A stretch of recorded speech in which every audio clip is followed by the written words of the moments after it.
If you've been following the recent editions of the Technique Guide, you know we're talking about Vegeta. Previously in the Technique Guide, I covered Vegeta's first two big techniques from the series. That would be the Gallic Gun and the Big Bang Attack. But on today's edition, we're going to discuss probably Vegeta's most famous move, featured in one of the most infamous scenes in all of Dragon Ball Z. I'm talking about the Final Flash. And let me tell you, there are some pretty interesting tidbits about this technique that you may not have known that we're going to discuss today on this edition of the Technique Guide. So you might as well hit the like button right now. In fact, do it right now as we begin.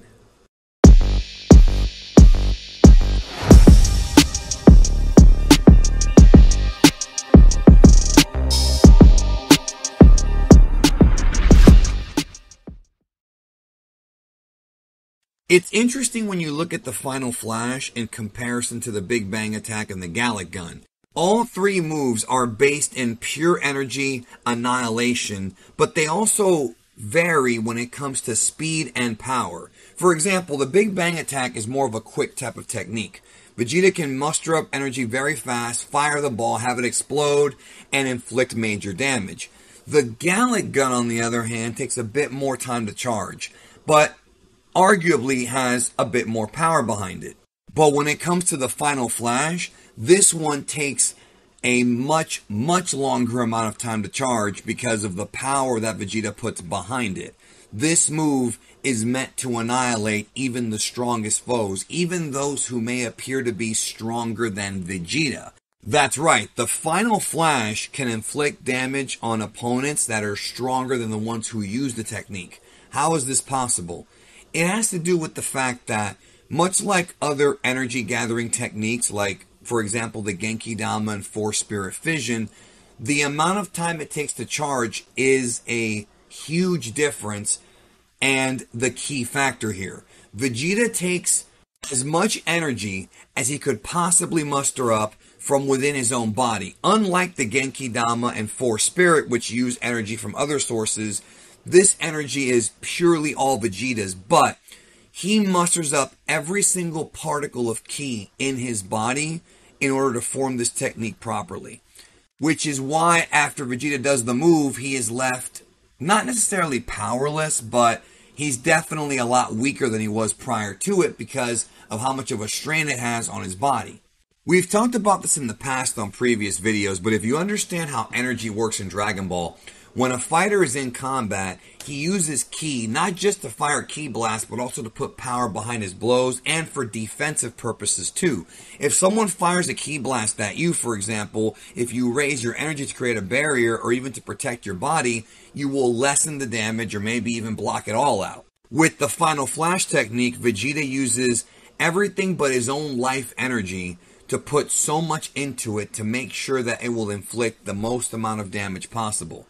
Of course, when you think about the Final Flash, everyone thinks about the infamous scene in Dragon Ball Z where Vegeta, at this point, Super Vegeta, aka Vegeta in what's referred to as Super Saiyan Grade 2, firing it on Perfect Cell and destroying pretty much half of Cell's body.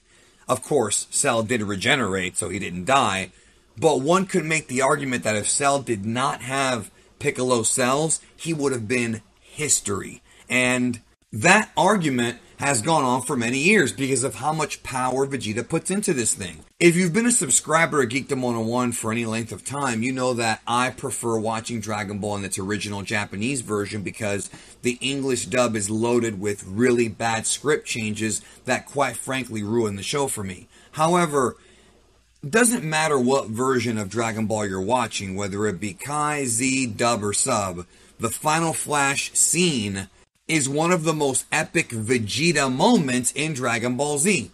Let's take a look at it right now. Final Flash! What an epic Vegeta scream. Let's look at what he does here though. Vegeta opens up his arms very wide, vertically, fingers also wide, gathering up as much energy as possible before putting his arms together and discharging a humongous golden beam of energy meant to annihilate whoever it touches. But the fight against Perfect Cell would not be the last time that Vegeta used this move. We saw him use it again during the anime version of the fight between Goku and Majin Vegeta. We saw it again briefly in the fight with Kid Buu. And then in Dragon Ball Super, Vegeta used it during his battle with Magetta in the Universe 6, Universe 7 tournament, as well as we actually saw future Trunks use the move in the Goku Black arc. And then in the Tournament of Power, we saw Vegeta do it again. Now in Dragon Ball GT, there's a bit of an error, and I talked about this a little bit in the Big Bang Attack video, but basically when Baby Vegeta is preparing a Final Flash, he yells Big Bang Attack. And this is in the Japanese version, this is not a dub change. But this was actually the Final Flash. And because of that, for some reason in other video games, like Dragon Ball Heroes even, he does the Final Flash, but it's called the Big Bang Attack. So it's got to be a rib. It's got to be like a joke. But what is the origin of this technique? Well, here's a bit of a tidbit for you. So Dragon Ball Guidebook Daizenshu 2 states that Vegeta developed this technique while training in the Room of Spirit and Time with Trunks. And that would make sense because we didn't see Vegeta use the move until he left the Room of Spirit and Time. But is that actually the first time he used it? Maybe not.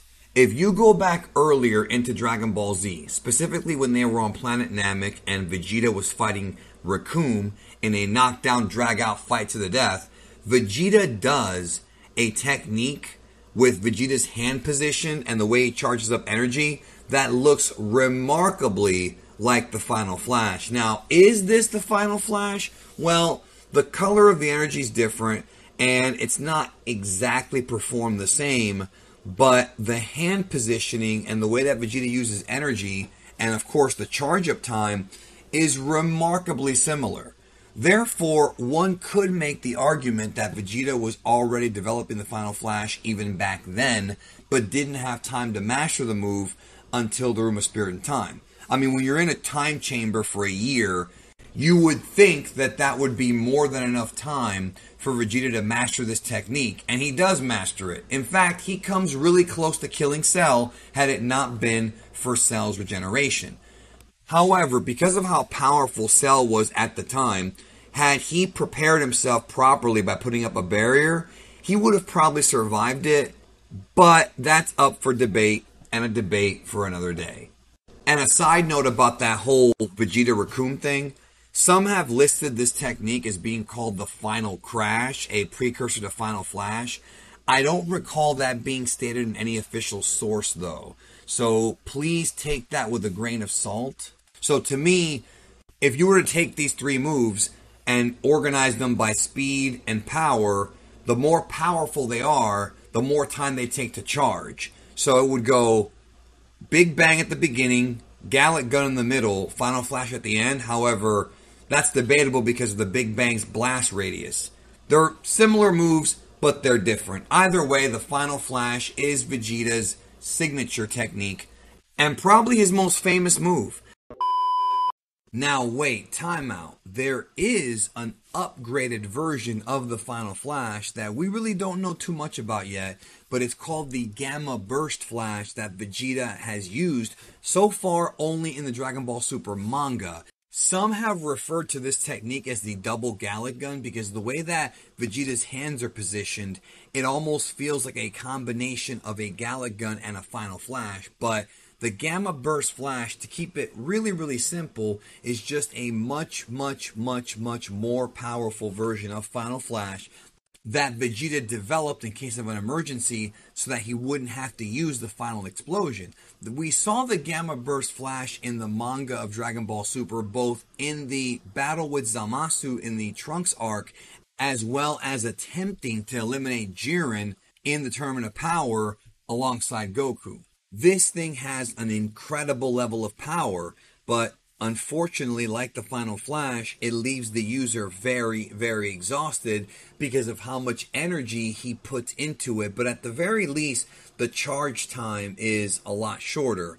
At least we perceive it that way based on the manga. You have to remember that we have not seen this technique in the anime yet, and I'm not sure if we ever will because the Gamma Burst Flash is really the same as Final Flash, except that it's a much, much more advanced technique that Vegeta had to develop later in life because he was becoming a better fighter. Now, on the next technique guide, we'll be talking about one of the most emotional Vegeta moments leading to his technique known as the Final Explosion, which he used against Majin Buu and later Toppo in the series. But that's the next technique guide. Thank you for watching. Hope you enjoyed it and check these videos out as well.